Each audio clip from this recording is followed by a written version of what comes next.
Hello and welcome to Gemini. Here you can find the horoscope for January 2015, the first month of the year, and it's going to be interesting the whole year. The most important square or aspect that is going on for the Geminis during the whole year of 2015. You can check out my yearly horoscopes if you haven't seen them already. Is the aspect between Saturn and Neptune.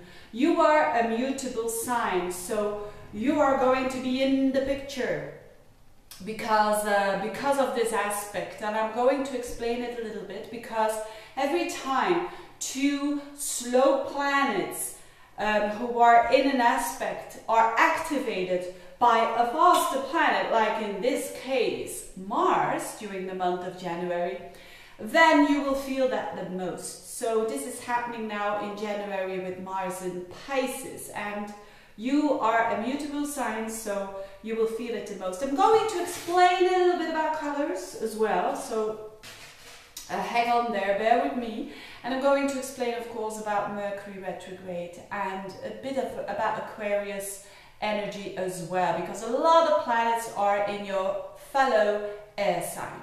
So it's not going to be a bad month in general for the Geminis, because a lot of energy is flowing very nicely with you as a Gemini. And let's get started with the most interesting aspect that's happening between Neptune and Saturn. So they are in a square, and Saturn is in your opposite house, the house of relationships.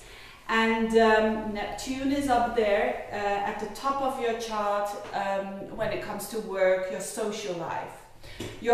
Not your social life, but your standing, how do you want to be seen in the world.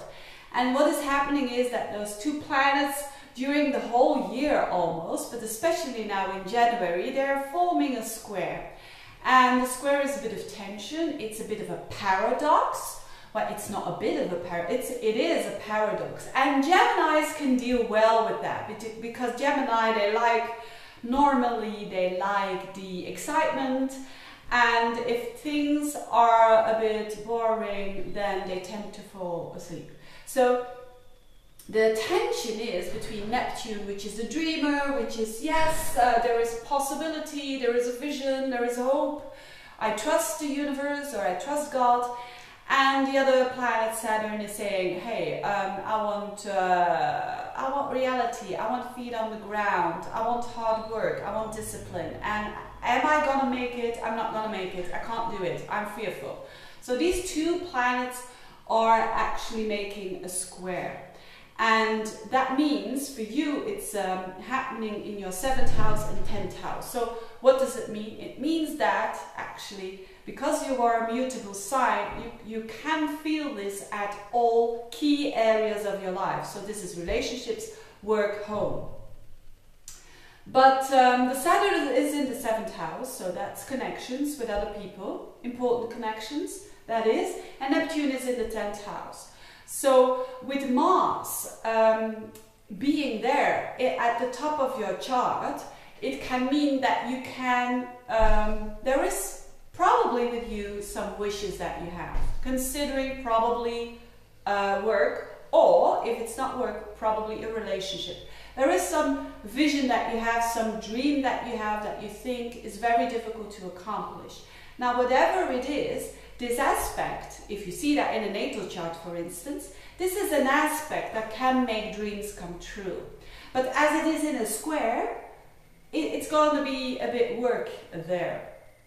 And I don't think Geminis are afraid of that, of a bit of work.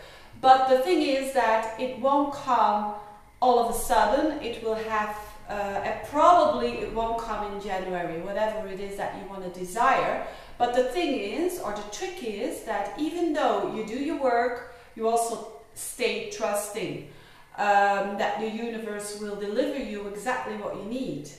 And so the Mars is your drive, it's your intention. And the best thing is that you think about your intentions, about what you want, probably when it considers work. What do you want? And is your intention, is it right? Is it good for you? And you can't go very wrong if you do that. And be aware of the fact that there is a bit of frustrating energy, especially in the middle of the month, but it's not going to last forever. So next month, this very tense energy is over.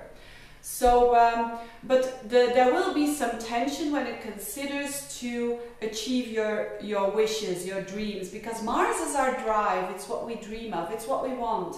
And if you're not getting what you want, everyone gets frustrated. So, and it can have to do with relationships as well. That things are going on that are frustrating you, and you feel blocked, you feel that you can't go forward, backwards, you can't go anyway. The trick is just to trust that things will go well, and the Neptune dissolves this energy. So there is this battle between, yes, on the one side, accepting reality, but on the other side also stay dreaming, and stay not dreaming but having that vision. So this is really, really important. And I use these colors, so the tension that is going on, it depends very much on your individual chart, how you will cope with that. You can't see that you can't say in general how you are going to respond. Probably the Geminis will have more difficulties with the trust. So there is the representation of the Neptune. Neptune is that dreaming energy, that trusting energy.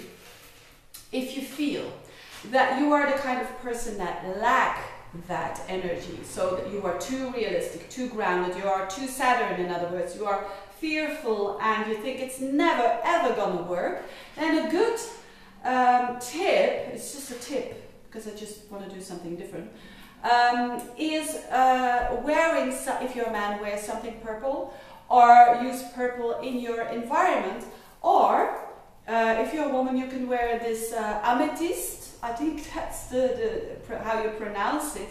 But this is a stone that is a stone of the Piscean, a stone of the Neptune, which is to calm you down, to give you some trust with the divine, or God if you believe in God, or with the universe, you could say. And this is a stone that's really good for that.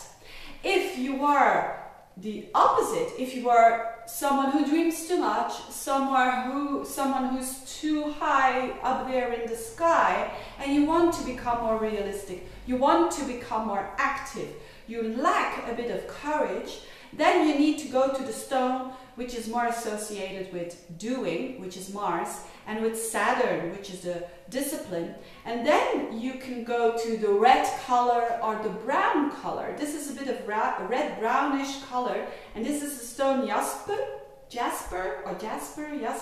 It's a stone that gives courage. So if you have a lack of doing something that considers maybe you want to go for that promotion, you want to go for that new job, wear something red or wear something Jasper. It really can help. If you don't believe in it, just try it out. You never know. What else? With all that is happening, there's also something else happening, Mercury retrograde. Now, Mercury is your ruler. You don't fear Mercury retrograde, do you? And now this time it's in a fellow air sign, in Aquarius, in your 9th house, so it's not really bothering you. The only thing that can bother you is when you travel abroad, far away, because the 9th house is the house of abroad. So yes, it can be that you are a bit stuck somewhere, or if the flight would be an hour, it can be 2 hours, for instance. But I don't think that's the real issue, but it can be quite frustrating, the Mercury going retrograde. But that's just for a little amount of people of the Geminis. I think in general it means that you are going back, because Mercury, you know that, you Geminis, that Mercury is that period of time that you stand still and you reflect. That's not necessarily a bad time. You just think things over. And with the 9th house is a thinking house, it's a vision house, it's a house of connections with abroad, it's a house of connecting the dots, it's a house of study. So maybe are you studying something that you already studied in the past, and you are connecting with that again, might be possible. It might be a very, very good thing. And a very unusual thing as well, because it's Aquarius, which is a bit unusual. Or maybe a friend from abroad is coming back into your life, because the 9th house is that abroad house.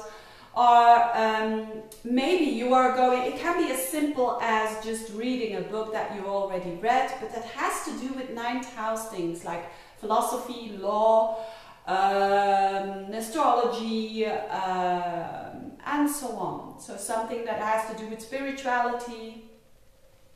So it's a very interesting, and it's nice to have that on the background. So if you want to publish a book or something, having that in retro, it probably will be better to publish it next month, which will be in February when Mercury goes forward. So it can, if you are a writer, or if you write stuff, or if you do a lot with writing and publishing with abroad, or or doing something like what I do, things can go a little bit slower. Not necessarily a bad thing, but it's just that things need to be revisited, rechecked, and so on.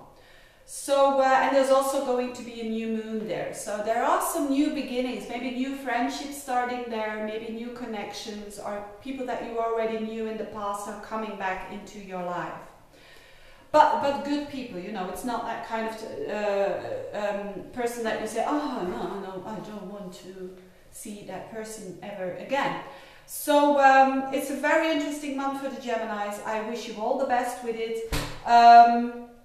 Thank you for those Geminis who ordered readings. Thank you for those who has subscribed, who has shared my videos on Facebook, on Twitter, on whatever. I'm not on Facebook and Twitter, and I know I'm probably the only astrologer who isn't, but you know, it's a very Gemini thing, actually.